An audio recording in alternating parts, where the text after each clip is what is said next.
Une autre initiative à présent, celle d'un habitant d'Auxonne. Il a lancé un appel à la mobilisation. Il veut combattre aux côtés des Ukrainiens. Pour lui, l'histoire se répète. Dans les années 80, il avait déjà combattu la Russie pour défendre son pays d'origine, l'Afghanistan. Cédric Pueyo, Romain Libouz. 47 ans, donc 40 ans.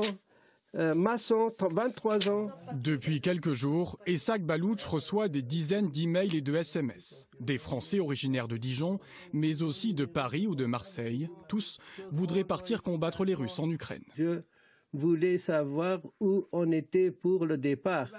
À 73 ans, ce franco-afghan appelle à la mobilisation grâce à ce qu'il appelle la caravane internationale des résistants volontaires pour l'Ukraine.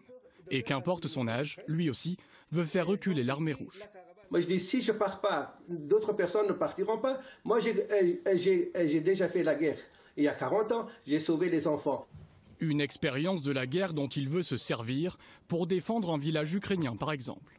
C'est incroyable, il est courageux. Hein, il est très courageux. Son petit-fils Thomas dit avoir peur pour son grand-père, mais il soutient sa démarche.